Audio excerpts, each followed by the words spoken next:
Hey everyone, thanks for tuning in. I'm Raab, the CEO of LionRun Consulting. And I'm Mia Raskin, and welcome to The Lion's Den.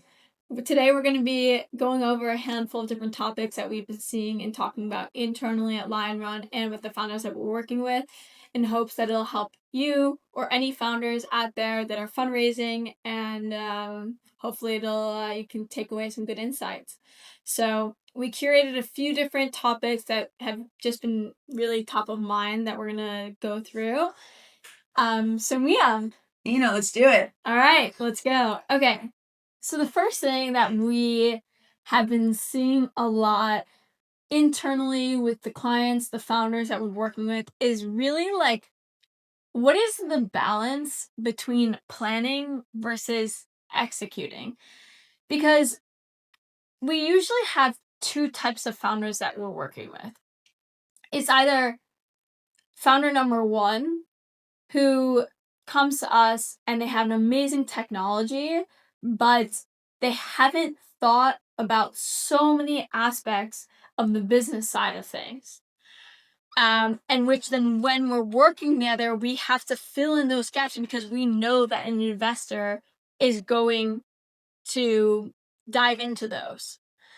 And then we have founder number two, where they are almost completely over analyzing, over planning, and we go through a process with them and we're like, look, you're ready to fly. Yeah. It's time to get off the hamster wheel and you have to go and execute. So I'm curious your take on that, because you're working hand in hand with a lot of these founders. Right. So I think you prefaced it perfectly. There are really two parties of these founders. And both of them are in a really good position. Let's start with that. Both of them have taken a certain amount of time to either get really excited about what they want to build and how they want to do it and how they want to really execute it, but haven't executed it. Or they've done all this stuff, but they have no idea how to launch. And I think that's kind of where we come in, right? That we've learned that, I think, twofold. One is it takes time. In both scenarios, founders are impatient, and impatience is good. I think that's where you see, startup nations build up, because whoever's building is impatient. They don't want to just wait around for the next thing to build. They want to build it themselves.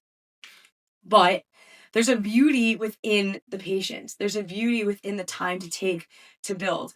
And I think that the number one takeaway that I'm always telling founders, whether they're the over planner or they're the over executor, is really slow down. When you are working towards something, when you were studying for a big test in high school, when you have, aspirations to get healthy, when you want things to happen, to change, they always take time. There's always, room for incremental growth and change, and you need to be able to create those milestones. And sometimes that means that you work with us to create those milestones, and other times it means you've worked with us already. You have everything that you need. Now you also have the toolbox to go and really fly. And I think that that's really the key message that I want our founders to always remember. And we're always telling them on some of our final calls, you have what you need. You're good to go. Now, think about all the things that we've worked on together. Think about the process that we did together. The process isn't just the LionRun process. It's a process that can be used for so many things in your life. But to go out and feel confident about it, and really, again, there's the beauty in the patience and the slowness of it. For sure. So I think moral of the story is don't overanalyze. No analysis paralysis, as hard as that may sound. And at some point, you just gotta execute. After you've done all the planning, after we've built out the business plan and the research and the strategy and the financials and the deck materials and the branding and everything, it's time to execute. Yeah, I think that that classic question that we're always asked, really towards the end of a lot of our time with whatever that phase of the client's journey is, they always ask us, so what do we do next? And we're like, you got this. What you do next is you use what we've worked on together. Go out and be proud of what you've built, and honestly, again, use those tools for what you're going to do next. For sure. So then on the flip side, when founders come to us and they don't have all that planning done and they haven't fleshed through everything, or they're like that first type of founder I mentioned, meaning like they have an amazing technology but they haven't fleshed out everything around them, what would you say to them? Like, how do we, I'm curious. I think the type of client actually that we see this happening the most in, which really makes sense to like the time in the world that we're living, is software. Whenever a software is being built out, whether it's AI related, which is generally what it is, whether it's AI software or, you know, you're a coder and you're very technical, it's very typical that you created it already, but you don't really have the business backing to show for like what you've already built. And it can be the most impressive technology. It could be world changing AI that you're integrating into this, that, and the other. And that's amazing and great. But when you don't have a business model to support it, if you don't have the research to support where it fits into the market for an average investor or, the analyst of the investor before it even gets there, then no matter how brilliant the tech that you just created is, it doesn't have any backing. And again, I think that's like kind of where our bread and butter fits in, where we love figuring out those pieces of the puzzle that we're always talking about, that we always tell our clients that no matter like how far along you might be in the development, like it's just not a sustainable house without any foundation. Yeah. It's such a simple metaphor that we always talk about, like the foundation of the house, or you could do a diet and lose a ton of weight, but how are you gonna like, where's the longevity in that? And I think that that's really what we're always telling our clients of like, that software can be great for right now for 2025, 2026, but what about like 2035? How do you want to ensure that your success lasts a long time? Yeah, and I think that hits on a specific topic that I've been talking about a lot recently. When a lot of founders come to us, and it's usually what we see with more technical founders, they'll say, okay, we need a pitch deck. We have meetings with investors and we just need a pitch deck. And then usually what happens is we'll be diving into building out the pitch deck, and us as our job is to ensure that you not only have an amazing pitch deck that looks beautiful, but also has the right content and information in which an investor is actually going to be interested in it. And it's not just fluff. And that's like, and what that means is like building out all of the information, the inputs. It's okay, it's the inputs that that are needed to ensure that like when an investor is going to be reviewing materials or evaluating your business, then you have to make sure you're hitting on all those things that you think they're going to touch on and not like straying away from that. Yeah, it's actually funny when I'm thinking about the founders that we work with, I find that there are three different versions of founders. So, typical with us, you get a Google folder, you put in all your info, and we go from there. Then we talk it out, and we have a whole process that comes with it. We have three different founders in those buckets. Obviously, we have the two extremes, and then we have the ideal client. One extreme is they have nothing. The folders are empty. There's no information about what they're building. Everything is going to be based on whatever conversation we're going to have next. On the other side, on the other extreme, we have founders that are inputting 120 documents into a folder. Their mind is clearly scattered all over the place, whether they've been building it for 10 years or 10 months or 10 days. For whatever reason, they've, cultivated so much material that they don't even know what to do with it, and it's all in this folder. And then where I find that we have like almost this perfect client. The perfect client is where their brain is just less scattered, where they've been able to, lock in a little bit more about what their actual problem is and what their actual solution is. And those are the founders that we see are the most most successful. They end up being the most successful. Even if they can't define it perfectly, right? That's where we come in. We have incredible writers on our team, an incredible design team that makes it feel real, intangible, and exciting, right? That's where we come in for sure. And we're happy to, help a founder build an entire folder or help a founder organize their folder from 150 documents to the 5 that are most important. But the founder that comes to us, that is the strongest right off the bat, that I am confident in their success, is the founder that's been able to really, if they had a blank piece of paper they could write 3 bullet points or less about what their problem is, 3 bullet points or less about what their solution is. And we'll help them flesh it out. We'll help it make sense and make it sound beautiful. But it's really that they've looked at the market in the larger scope of what their work is to be able to then, kind of like funnel into what's actually important. Yeah. Yeah, for sure. Okay, I want to talk about another topic that's been coming up a lot recently. And it's, if you're a founder, how should you utilize AI, or more specifically, let's say ChatGPT, if you're going to use it to help flesh out a lot of like that strategy and that foundation? I think that's something that's been coming up a lot recently, where the founders that we're working with will come to us and say, yeah, we've fleshed out a good amount, and then they hand over a link to a ChatGPT conversation that is just totally like scattered, almost over information. None of it's very high level, surface level information.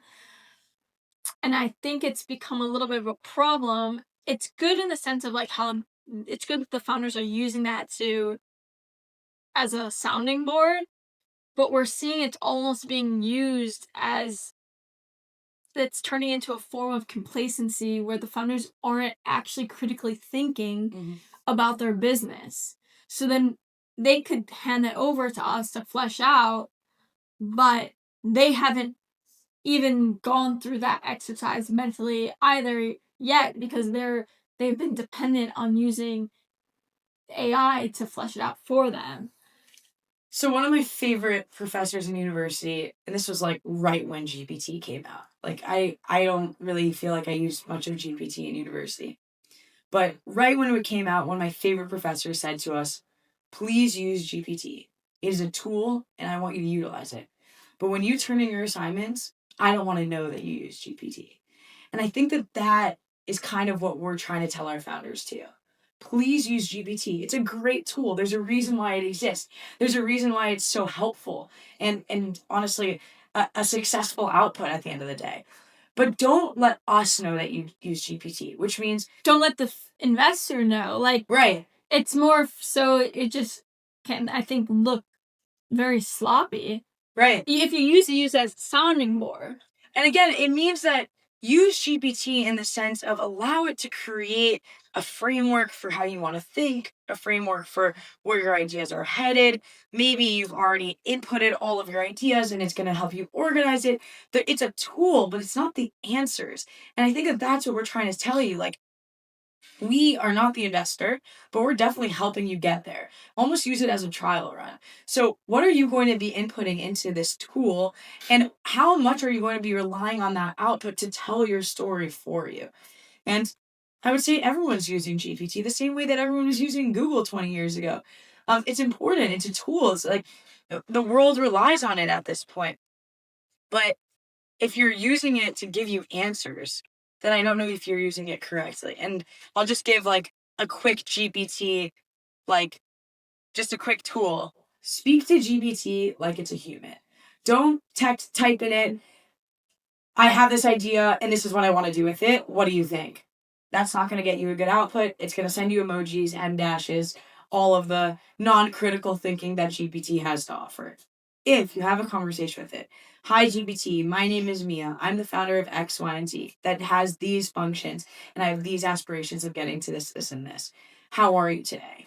If you treat GPT like a human being, the same way that you'd be speaking to either us at LionRun or an investor, the outputs actually become more personable. And sometimes the outputs are actually brilliant in terms of following up with more questions for you to then have to answer to then ask it more questions. It's a feedback loop that's really worthwhile if you use it properly. For sure. So I guess while we're on the topic of AI, some questions that we've been getting recently from founders is around how AI is being utilized in VC due diligence processes and how that affects what they need to do and what they need to prepare. And I think it's obvious. I mean, it's not something that's being hidden, but obviously AI is being utilized through that process, and I presumably will be utilized more so going forward. And so on that sentiment, I think it's important for founders to understand that if these VC firms, if analysts at these firms are going to be utilizing AI to evaluate deal flow, I actually think it's even more important than ever to prepare fantastic materials that have everything outlined to a T, because you're essentially feeding the inputs. And when I hear like, oh, we don't need, a business plan document because I'll just explain it or I'll just show a demo, it's like, no, you're actually not going to be in the room to be able to do that. You're feeding them inputs. You're not talking to them. Yeah, I feel like you're always asked, like, what does LionRun look like as AI continues to be utilized? And I know this is a little bit off script, but I feel like this is a really good segue of, can you tell us about, the value of LionRun a little bit deeper? I know you hinted to it about the importance of having these, personalized and exciting deck materials, but as AI becomes more and more impressive and can do all of these different functionalities, like, where does LionRun sit in that, just in that market, honestly? If AI becomes one of our competitors, how do you foresee LionRun being able to fill a gap still with the use of AI, both for founders and for VCs? Yeah, I mean, I think that it's a very important question, but specifically focusing more on how the founders though should be utilizing, like how the founders should be I guess responding to the shift on the VC side. We always get asked like, okay, what's the need for like a 50 to 60 page business plan, business memorandum? Why do I need that? Who's actually going to read it? I think now it's like it's being shifted. It's like not who's going to read it, it's where is this going to be inputted? Right. And how is that going to be then interpreted? Right. So that means that like the founder needs to make sure that if they know that their materials are already going to be processed by AI, rather potentially instead of the person at a firm, and they're not going to be in the room to explain it, then that means they need materials that speak for itself. Right. And almost like the AI will recognize the AI. You almost need human input, right? To be able to speak the language that will then output once it's right. So I think what's going to happen is that the standards, the bar is going to be raised for the expectations of what founders need to have, because VCs are going to be able to process their due diligence processes a lot faster. Mm-hmm. So it's going to be a combination of two things. One, I think the AI is going to be used to build a threshold of like almost like the bare minimum of what the founder needs to be able to provide.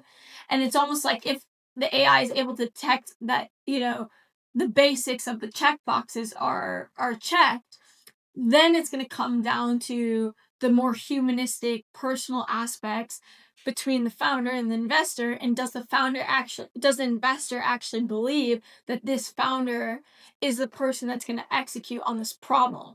So I think the stakes are actually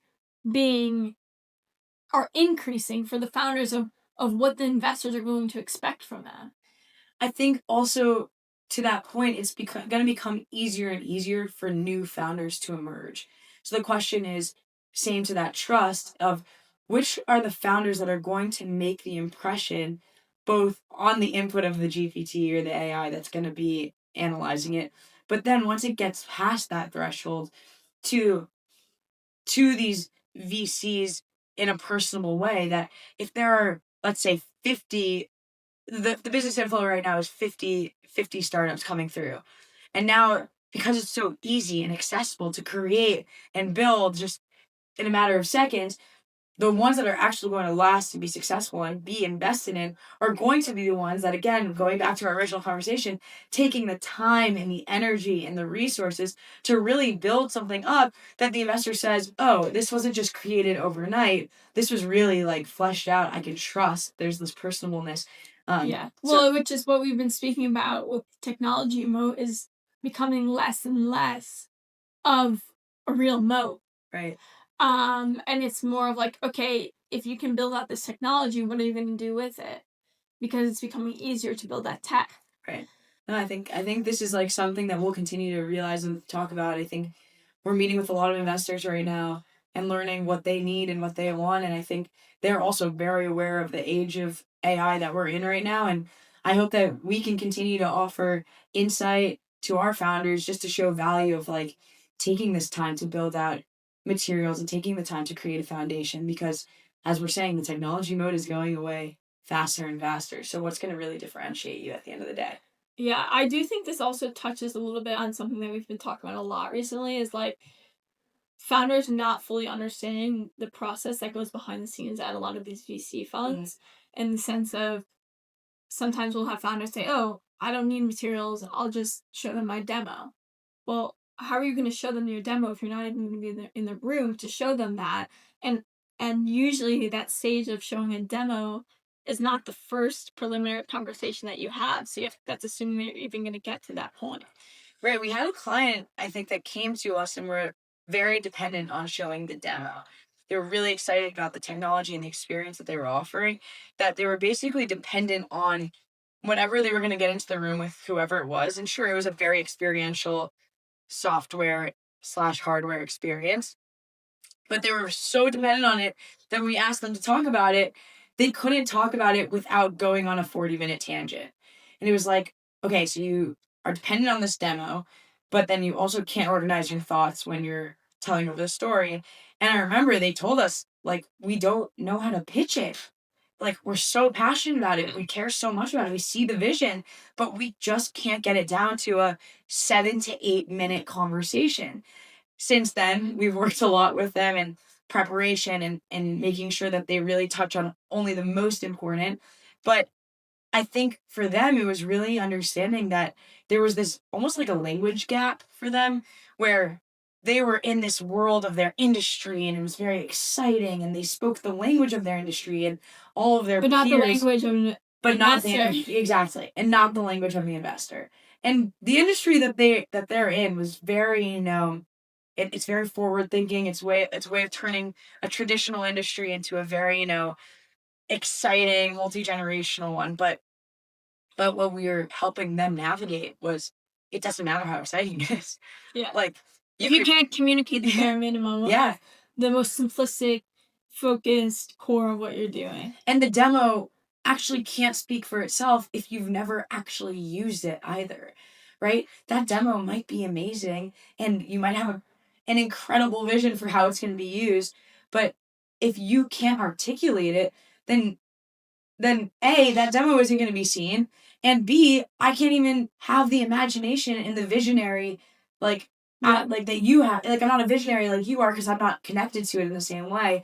And it's really helping those founders describe the demo without having the demo on hand. Yeah, I think it reminds me, I had actually posted something on LinkedIn earlier this week that pretty much said, can anyone relate to this? Oftentimes I'll be sitting with a founder, they'll go on a 30-minute tangent about their technology and how revolutionary it is. And then there's usually like that pause. Like after 30 minutes, they're talking. Then there's like this kind of like awkward pause. And then I go, okay, wait. So can you, like, what does it actually do? Can you, and then they also pause again and they're like, well, it's pretty much just blank, but for blank. But, fill in the blank. Right. It does blank. And I'm like, okay, so why didn't you just say that in the first place? And it was crazy. The feedback that I got from that post was insane. Like, I literally got hundreds of comments pretty much saying, like, wow, this happens to me all the time. I hear it, like, this is so relatable. And it just made me realize, like, wow, it's a really big there's really that big communication gap with, I think, specifically founders, because they're so ingrained, they're so knees deep in their technology and their business, which is amazing. It's beautiful. Everyone's passionate about what they're doing. But I think specifically for the purpose of fundraising, it's almost, how can you communicate it in the most simplistic form? And that's what's going to get you the furthest. We've been speaking a lot about why that post did so well, right? We were trying to discuss, you posted it on Thursday maybe, and we were trying to talk about like what was so significant. Obviously, what you post is always helpful to different people and different. It turns heads. It depends what's relatable, but there was something so significant and relatable about this post. And I think through our conversation, I was thinking about, like, it's as simple as a coffee chat. We go on a lot of coffee chats. We'll be getting into the office and being like, okay, I'll be right back in an hour. Like, I have to go do this coffee chat. And I think that we are more than happy to speak to people. We love it. We enjoy, the people aspect of it too, outside of just the business aspect. But it's something that's relatable outside of founders and VCs. It's just, how do you communicate with another person? Or are you going to be asked a question of how are you and then go on a 20-minute tangent about how you're doing?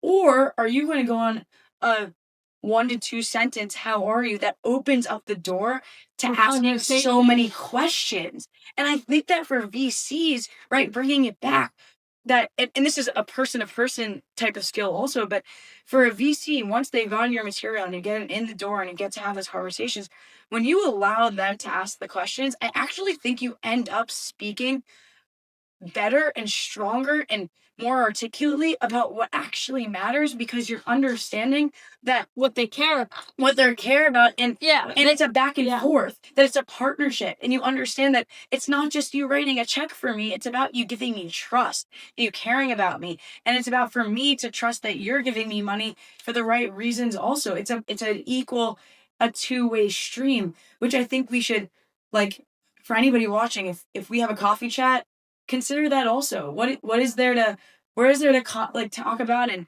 discuss, and there's so much to unpack. But also for a founder, when you're working with either us, when you're working with a friend and a family who's asking you what you're building, when you're working with a VC or an investor, let them give room and space to ask questions, because then the most important information will come. 100%. And I think it's like, for a lot of founders, and also something that we talk about that's related to this, is like, sometimes founders are speaking an entirely different language per se Right. than the investor. So you could go on a 30-minute tangent about your technology and the industry, and that's what you're super, super passionate about. But then you realize, like, what you're saying doesn't actually resonate with what the investor wants to know, needs to know, and cares about. And what I think we find is, like, a lot of times we're that bridge. We're like, okay, you have an amazing technology, you're super smart, you've been in the industry for 30 years and have a PhD in whatever the specific industry is, and you've built this amazing, amazing technology that's literally could potentially change the world. And then you have an investor who is trying to evaluate, okay, is this person going to 10x my money? Am I going to trust this person to be able to execute on the vision that they're saying? And the things that are important to this person, to the founder, is not necessarily in line with what the investor needs and wants to know. And so, like, that's where the disconnect is. And that's where we kind of have to come in and, not only, we're kind of playing a few different roles. You're playing the business strategy role because you're thinking about it from an investment standpoint. Then you're thinking about the storytelling role. Like, okay, now that we have the information fleshed out, how can we tell this in a way that's actually captivating? And you're combining those two. And I think that combination is really what essentially is that bridge, is that translation between the founder and investors that we see so much, and that we often get feedback from our investor friends that are like, yeah, I see this all the time. Can you guys help? Right. I think it's actually a really good segue into this kind of classic experience that we have with a lot of our technical founders where they say, what we do is too technical, you'll never understand. Okay, if I will never understand, then how will an investor ever understand? And I think, and again, I'm curious, you're usually faced with it first, where you kind of have to vouch for like what the purpose of our work is. I would just say like on our own time, we are taking the time to, meet with investors and see what they want and meet with founders, obviously, just due to the work. And we're seeing where the imbalance is and where they're kind of just missing the mark, where they're just like so close, but they just can't meet each other in the middle. And it goes back to that bridge and the communication. And I'm kind of curious, like for you, when these founders are saying to you, like, it's too technical, like, obviously, there's the obvious answer is if we don't understand it, then how would an investor understand it? But then if you take it one step further, like what are you saying to a lot of these founders? Like save founders time, and before you reach out to us and then you tell us that your project is too technical, like what is something that you can let people know about what that too technical line actually is implying, what that actually means? Yeah, I think if you're saying your product is too technical, I mean, you're also eliminating a huge portion of potential investment opportunity because of just, I don't think it's too technical. I think it's a lack of communication and being able to explain what you're doing in a way that someone who's not 30 years in the industry would be able to understand. And most investors are not. Most VC analysts who are doing the due diligence on your company are probably between the ages of 25 to 30, not technical, specifically in your industry, but they know how to evaluate a deal. They have parameters of the way that they need to evaluate a deal on behalf of the VC, and that's what they're there to do. So if you're saying it's too technical for us to understand, it's definitely way too technical for anyone else to understand. So let's work together and distill it in a low stakes environment. Mm-hmm. Like I honestly see like the work that we do is so important because it's that low stakes environment to work through the technicalities. So then you will be ready to perform and communicate in the high stakes environment. Right. I think what you just said is work together. Right. And I think this goes back to so many of our other conversations today and in the past. But what we're doing here is a partnership. What we're doing here is this understanding, this patience, this almost like a benefit of the doubt of let's work together to understand each other's roles and to have the patience of what it takes to build something like this out. That if it's too technical, that might mean we don't understand it tomorrow. But we are committed to doing the homework and taking the time and spending the time on the phone with you and having those conversations that we're going to understand it in our 3 to 4 week process so that when you go to an investor, they'll be able to understand it in 10 minutes. 10 minutes. Exactly. That's it. And I think that sometimes founders are a little bit shocked by the amount of conversations that we have to have or the amount of follow-up questions that we have. But it's not just a financial investment. It's an investment of time. If you invest 4 to 5 hours working with us, then in return, our goal is that you only have to invest 10 minutes with an investor. And to me, that seems like a no-brainer. Like, sure, might not be the ones writing the check, but we're going to make it that someone with very little... You're going to increase your likelihood of success when you are approaching the person that is writing the check. 100%. And we see these decks all the time, and like we ask for like previous deck materials, and the deck is a white slide with maybe like your company color going across it, and then paragraph. And it's just an essay on a slide. For sure. Like, how is anyone supposed to distill that? How is that supposed to make any sense to anyone? Yeah. Yeah, I mean, look, it's what we're seeing all the time. So I think I'll tell a quick story because we have to run in a minute to get to a meeting. But a quick story is I was one time on a call with a founder. His product was something in quantum computing, and he goes, 95% of investors are not going to understand what we do. So he's like, and I'm not going to take money from those 95% of investors. And I was thinking, but he's like, oh, but it's also not a communication issue. He's like, no, I'm explaining it right. But 95% of people are not going to understand what we're doing because they just don't understand the industry. And I'm like, okay, look. First I asked him, okay, so how long have you been trying to fundraise? And I'm scared to know the answer. Yeah. And then I go, so you're telling me you're willing to give up 95% of potential investment opportunities because you think it's not a communication issue? Like, that was just absurd to me because I was like, if you can distill what you're doing in a way that 95% of people or investors will understand, then you're just opening up your pool of opportunities to so many more people. And it just boggled my mind that he was like, wow. He was like, yeah, it's not a communication issue. I'm like, it is a communication issue because you even just said like that 95% of investors are not going to understand what you're doing. So anyway, that's my kind of end rant from that. I feel like the moral of the story is this: communicate with your decks, communicate with your materials in general, and learn how to communicate person to person. Yeah. Because those interpersonal skills are going to end up taking you so much further once you get in the door, and that's going to differentiate you between a good idea and a great idea that you've really taken the time to think, to distill, and to, in short, show value of what you're doing. For sure, 100%. So we gotta run, but this is super fun. We'll be doing this a lot more frequently, so we appreciate those who tuned in. And keep engaging with Nina's LinkedIn so we know good ideas to talk about it. Yeah, if we we'll post out something along the lines of like what you guys are interested in hearing about. So then for next time we can chat about it. Thanks for tuning in. Thank you.